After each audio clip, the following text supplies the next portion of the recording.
Hola, muy buenos días hermanos, que Dios les bendiga. Es para mí un placer saludarles nuevamente y sobre todo saber que se encuentran bien de salud. Y vamos a comenzar este sermón, este estudio de Gálatas capítulo 5 del versículo 22 al 26, que seguramente ya leyeron hace un momento según nuestra orden de culto. Y aprovecho también este momento para avisarles, a algunos ya les había dicho, otros solo lo van a escuchar por este medio el día de hoy, que la próxima semana, el próximo domingo 8 de, de agosto ya sería, estaremos celebrando nuestro culto de aniversario. Estamos cumpliendo ya 13 años y pues qué más que pudiéramos hacerlo juntos, ¿verdad? Pero esto aún no es posible. Así es de que pues vamos a tener un culto de aniversario el próximo 8 de agosto. Así es de que para que se preparen va a ser un sermón alusivo a los 13 años que tenemos como iglesia del Señor y pues que disfrutemos de este momento. Y pues ahora pasemos directamente a nuestro sermón del día de hoy, que se titula El fruto del Espíritu. Eh, Quisiera leerles estos versículos del versículo 22 al versículo 26 de esta carta a los Gálatas, donde dice así la palabra de Dios. Mas el fruto del Espíritu es amor, gozo, paz, paciencia, benignidad, bondad, fe, mansedumbre, templanza. Contra tales cosas no hay ley. Pero los que son de Cristo han crucificado la carne con sus propias pasiones y deseos. Si vivimos por el Espíritu, andemos también por el Espíritu. No nos hagamos vanagloriosos, irritándonos los unos a otros, envidiándonos los unos a los otros. Les invito a que cierren sus ojos y hagamos una pequeña oración antes de comenzar este sermón. Padre Santo, en el nombre de Jesús, en esta mañana, Señor, te damos muchas gracias porque nos permitiste, Señor, despertar, levantarnos y en este momento, Señor, tener este acercamiento hacia ti, Señor, poder unirnos a través de estos medios para escuchar tu palabra, para aprender más de ti, Señor. Permítenos, Padre Santo, que todo esto sea de mucha bendición para nuestras vidas, Señor. Que podamos atenderlo de la forma correcta, Señor, y que vivamos, Señor, de acuerdo a los estatutos, a las reglas, a tus ordenanzas, bendito Padre, obedeciendo, Señor, y andando, Padre Santo, conforme a tu bendita voluntad. Gracias, Señor, por este tiempo. Te pido que limpies mi boca, que limpies mi ser, Señor, y que pueda, Padre Santo, comunicar tu palabra de la forma más correcta. Señor, en tus manos estoy, úsame, bendito Padre. En el nombre de Jesús te lo ruego, Señor. Amén. Pues como les decía, queridos hermanos, hoy continuamos nuestro estudio del capítulo número 5 de esta epístola del apóstol Pablo a los Gálatas. En el día de hoy vamos a hablar de cosas básicas, vamos a ir a la raíz también de las cosas y vamos a ver lo que quiere decir el andar en el Espíritu. Andar en el Espíritu es una norma. La vida cristiana no consiste en tener únicamente una experiencia impactante y por lo cual uno puede alcanzar alturas increíbles. Es un andar diario, es un andar constante enfrentando la rutina diaria. Diríamos que incluye la monotonía de vivir con las actividades, problemas y decisiones de cada día. Es un asunto de suma importancia el que nosotros debemos de aprender a andar en el Espíritu. Pablo, el apóstol, dejó bien claro cuáles son las obras de la naturaleza humana pecaminosa y también de sus deseos. Nos dio una lista que vimos la semana pasada de pecados sensuales, de pecados religiosos, de pecados sociales y de pecados personales. Y no es una lista que digamos muy atractiva, no lo es. Digamos, más bien no es atractiva. Y si usted revisa esta lista podrá tener una visión real de la forma en que se manifiestan las pasiones humanas. Y podría identificarse seguramente con alguna situación de su propia vida, de quienes le rodean y de los conflictos que afectan a la sociedad en general. Usted puede saber si está viviendo bajo el control del Espíritu Santo, si está andando conforme al Espíritu o si está viviendo bajo el control de algún vicio, de alguna tendencia determinada que le inclina a actuar de cierta manera negativa. Abajo o bajo algunos impulsos que una vez superados le dejan esa sensación de tristeza e impotencia por no haberlos podido evitar.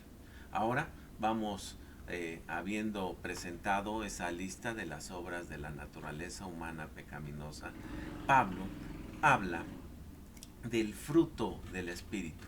Observemos aquí el contraste.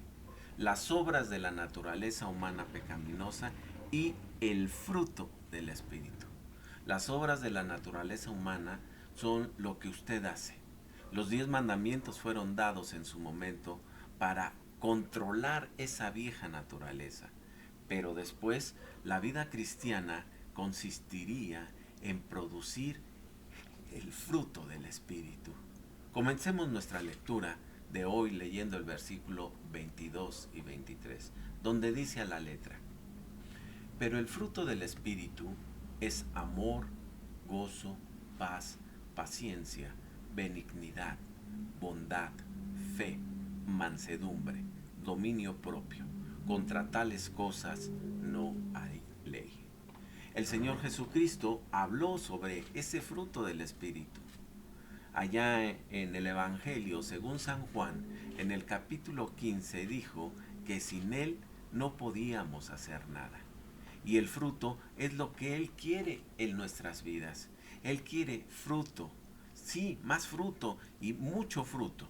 En Mateo capítulo 13, el Señor habló de que la semilla dio una cosecha que rindió al 30, al 60 y hasta 100 veces más de lo que se había sembrado. Pues Él quiere que demos mucho fruto. Ahora, el fruto es producido por el Señor Jesús, usando al Espíritu Santo de Dios en nuestras vidas. Él quiere vivir su vida a través de nosotros. Por tal motivo, insisto en que nunca se nos pide que vivamos la vida cristiana. Se nos pide que permitamos que Él viva la vida a través de nosotros. Ningún creyente puede vivir la vida cristiana por sí mismo. La vieja naturaleza pecaminosa no puede producir el fruto del Espíritu. Pero Pablo aclaró allá en Romanos capítulo 7, en el verso 18, que la nueva naturaleza no tiene poder para producir el fruto del Espíritu. Dijo en ese mismo pasaje, en el versículo 18, yo sé que en mí, esto es, en mi naturaleza pecaminosa, no habita el bien, porque el querer el bien está en mí, pero no el hacerlo. Ese es el problema que tenemos. ¿Y cómo podemos solucionarlo? Esta no es una operación que uno pueda hacer por sí mismo. ¿Por qué? Es que, ¿cómo podemos cada uno de nosotros permitir que el Espíritu de Dios produzca sus frutos en nuestra vida? El tema de la producción del fruto es interesante. A veces he observado que el fruto es producido por el árbol mismo y no por el esfuerzo personal. Las ramas se limitan a abrirse al sol y a la lluvia. Primero aparece una flor, luego formas de fruto de color que van creciendo hasta madurar. Otro detalle obvio, pero digno de destacar, es que la rama nunca se separa del tronco del árbol. El Señor Jesucristo dijo allá en Juan capítulo 15 versículo 4, permaneced en mí y yo en vosotros.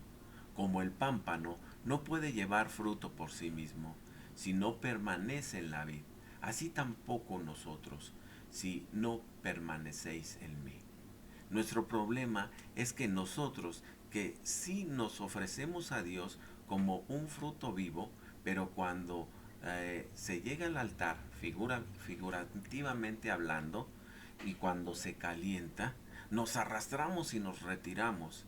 Si queremos producir el fruto, debemos de permanecer unidos a Él. Pablo estaba formulando el principio de producir fruto de manera que pudiéramos entenderlo. El fruto se produce cediendo ante aquellas dulces influencias que están sobre nosotros. No estoy hablando sobre el sistema del mundo, ni tampoco Pablo. Tenemos que ceder ante el Espíritu que habita en nosotros. Él quiere producir fruto. No olvidemos que es llamado el fruto del Espíritu. Pablo dijo en el versículo 22, pero el fruto del Espíritu es amor, alegría, paz. Mientras que la lista que caracterizaba a las expresiones de la naturaleza pecaminosa humana se expresaba en plural como, como una pluralidad y diversidad de obras, observemos que el fruto se expresa en singular. Se puede argumentar sobre la gramática usada aquí, pero resulta que en el griego está en singular. Ello no indica que el amor es el fruto principal y del que produce o resultan los demás frutos. El apóstol Pablo, en su primer carta a los Corintios, en el capítulo 13, versículo 1, dijo que sin amor somos un metal que resuena o un platillo que hace ruido. Este capítulo de la primera carta a los Corintios 13 nunca fue destinado a ser quitado de la Biblia. Artísticamente enmarcado y colgado en la pared. Pertenece al tema de los dones del Espíritu, y los dones nunca han de ser practicados o no, a no ser que lo sea por el Espíritu, por el fruto del Espíritu, que es el amor.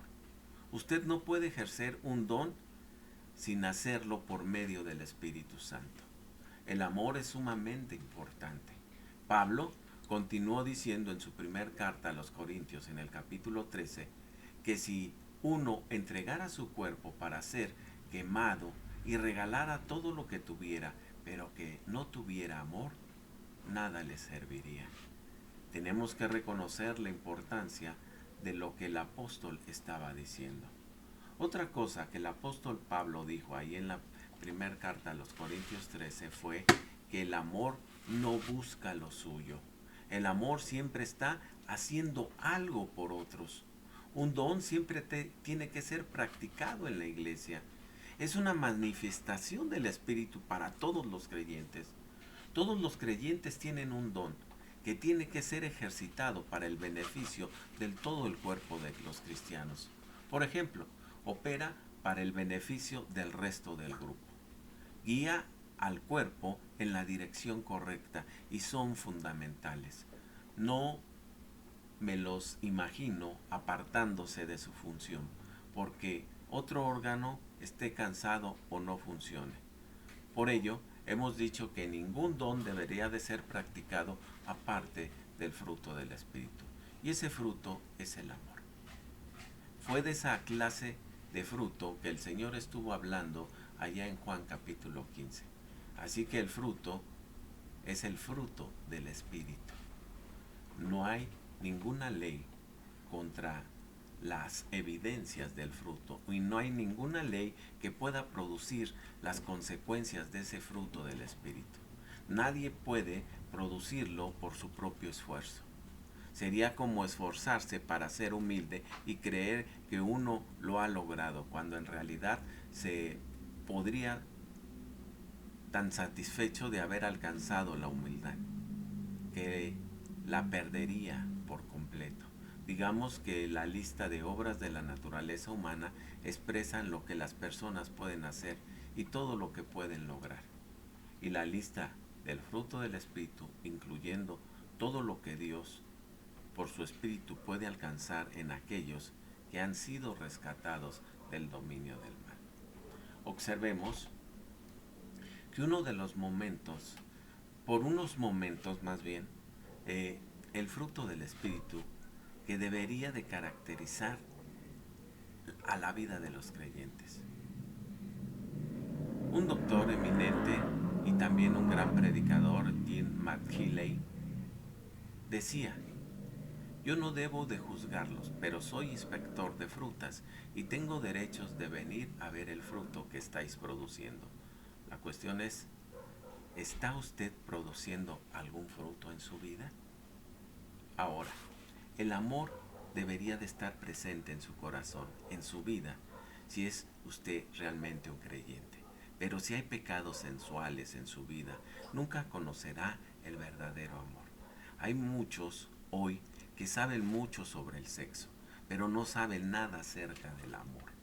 El amor es un fruto del Espíritu y Dios dará ese fruto a un marido para su esposa y a una mujer para su marido. Creo que nadie puede amar como dos cristianos que se aman. El gozo, la alegría, también es un fruto que Dios quiere que usted tenga en su vida. Él vino para que nosotros disfrutemos de la auténtica alegría.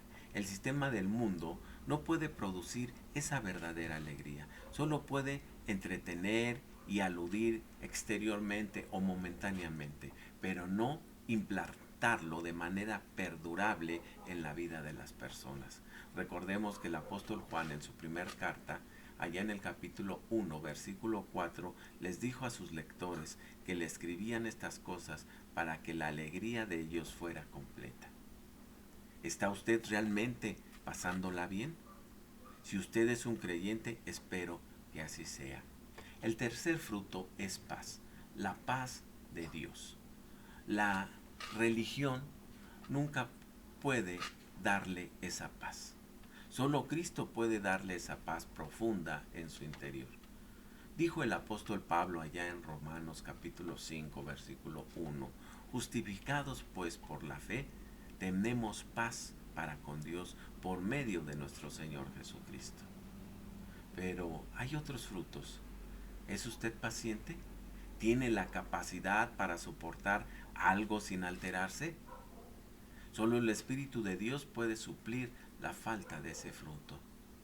Es imposible lograrlo por medios propios.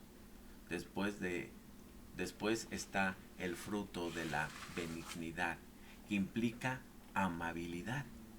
También se menciona a la bondad, o sea que significa ser amable pero firme.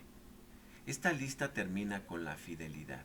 Si usted es un hijo de Dios, entonces será fiel.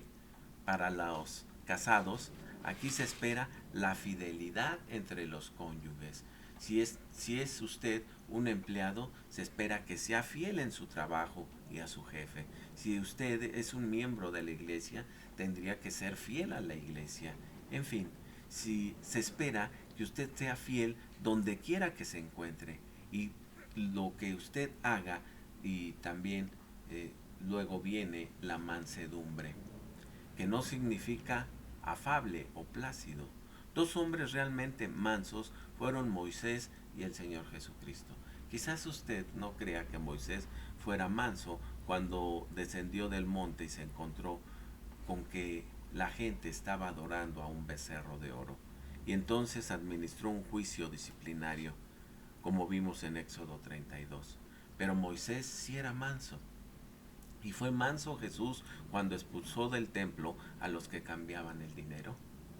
La mansedumbre entonces no es esa placidez o afabilidad ni debilidad. La mansedumbre significa que usted hace la voluntad de Dios y que usted está dispuesto a rendir su voluntad a la voluntad de Dios. Finalmente está el dominio propio. El equilibrio cristiano es muy necesario en la actualidad. Continúo leyendo el versículo 24. Pero los que son de Cristo han crucificado la naturaleza pecaminosa con las pasiones y deseos. ¿Cuándo fue crucificada la naturaleza pecaminosa? Cuando ellos consideran que en el momento en que Cristo fue crucificado, ellos murieron. En base a ello, se rendirán en consagración al Señor. Allá en Romanos capítulo 6, versículo 13, el apóstol Pablo escribió: ni tampoco presentéis vuestros miembros al pecado como instrumentos de iniquidad, sino presentaos vosotros mismos a Dios como vivos de entre los muertos, y vuestros miembros a Dios como instrumentos de justicia. Además, el apóstol Pablo escribió allá en Colosenses capítulo 3, versículo 3, porque habéis muerto y vuestra vida está escondida con Cristo en Dios. Y también recordemos el pasaje que ya hemos leído en la carta a los Gálatas, allá en el versículo 2, en el capítulo 2, versículo 20. Con Cristo estoy juntamente crucificado, y ya no vivo yo, mas Cristo vive en mí. Y lo que ahora vivo en el cuerpo lo vivo en la fe del Hijo de Dios, el cual me amó y se entregó a sí mismo por mí. En todos estos pasajes la idea principal es que cuando Cristo fue crucificado, el creyente fue crucificado al mismo tiempo. El creyente ha sido entonces unido al Cristo vivo, y la victoria no se obtiene luchando, sino rindiéndose a Cristo. La palabra de las Escrituras es rendirse, y es un acto de la voluntad. Ahora vemos la clave de todo. Leamos el versículo 25. Si vivimos por el Espíritu, andemos también por el Espíritu. Recordemos que el versículo 16 de este mismo capítulo, en la frase andad en el Espíritu, es peripateo. Pero aquí andar es una palabra griega diferente. Se trata de oitoshomen, que es basada o es elemental, o su significado es avanzar o dar un paso en orden. En el versículo 16 se nos dio el principio para andar. Aquí en el versículo 25 significa aprender a caminar o a andar. Así como aprendimos a andar físicamente por el método de probar y cometer errores, tenemos que comenzar a andar en el Espíritu. Es un proceso de aprendizaje. Permítame ilustrar esto con un ejemplo bastante sencillo. ¿Qué es el caminar? Bueno, es el poner un pie delante del otro. Esto quiere decir entonces el aprender a andar. Ahora, ¿cómo aprendió a caminar usted? ¿Fue a algún colegio o alguna institución especial donde dictaban un curso para aprender a caminar? Cuando uno tiene un bebé, no le ofrece demostraciones prácticas sobre el caminar para que las observe e imite posteriormente. Así uno no aprende a caminar. Uno aprende experimentando, probando, cayéndose. De la misma manera, tenemos que aprender a andar en el Espíritu, por medio de los ensayos, pruebas, aciertos y fracasos. Conocemos a personas que han asistido a todas las conferencias bíblicas que pueden existir, han llenado sus cuadernos de notas con consejos de cómo vivir la vida cristiana, pero aún no la están viviendo. ¿Cuál es entonces el problema? Es que uno tiene que aprender a andar en el Espíritu, lo cual quiere decir que tiene que comenzar a lanzarse de una vez. ¿Y por qué no comenzar ahora? Por ejemplo, podríamos adoptar la siguiente decisión. Voy a andar en el Espíritu, voy a depender del Espíritu Santo para producir los frutos en mi vida. Quizás usted esté pensando, ¿qué podría caerse? Pues le tengo noticias para usted. Usted se va a caer, definitivamente, y le va a doler. No sabemos cuántas veces llegará a caerse. Muchos de nosotros aún estamos cayéndonos, pero sería la forma en que usted va a andar en el Espíritu, y es la única manera de hacerlo. Estimado hermano, querido oyente, necesita dar los primeros pasos y comenzar a apoyarse en el Espíritu de Dios. Ríndase, querido hermano, a Él. Recuerde que es un acto de la voluntad. Yo trato de comenzar cada día diciendo, Señor, yo no puedo vivir hoy de una forma que te agrade, y quiero que tú lo hagas a través de mí. Supóngase que usted está escribiendo una carta muy importante a una persona y quiere dar la mejor impresión posible, no solo por la forma de expresarse en la carta, sino también por la presentación de la misma. Y usted hace todo lo posible para exponer con claridad sus ideas, utilizando los mejores lenguajes que conoce. Sin embargo, a pesar de todo ese esfuerzo, usted comete un error. Procura corregirlo y seguir adelante, pero comete otro y otro más, y al final decide que es mejor empezar la carta de nuevo. Y así comienza de nuevo una carta nueva. Pues bien, estimado hermano y querido oyente, ¿por qué no hacer eso también con su vida? Entréguese a sí mismo, apóyese en el Espíritu de Dios y comience a andar hoy mismo por el Espíritu. Leamos ahora el versículo 26, donde dice: no busquemos la vanagloria, irritándonos los unos a los otros, envidiándonos unos a otros. Este versículo dice: no dejemos que la vanagloria nos lleve a irritarnos y a envidiarnos unos a otros.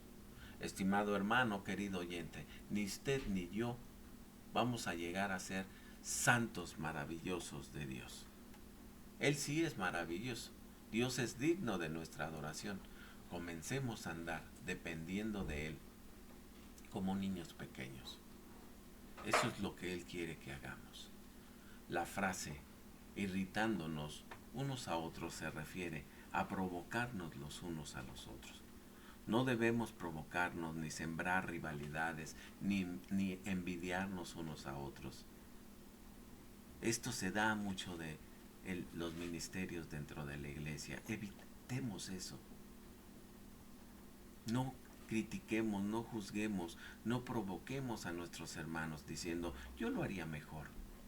Figurativamente hablando, necesitamos levantarnos de nuestra silla o sillón cómodo y comenzar a andar en el Espíritu, es decir, a vivir controlados por el Espíritu.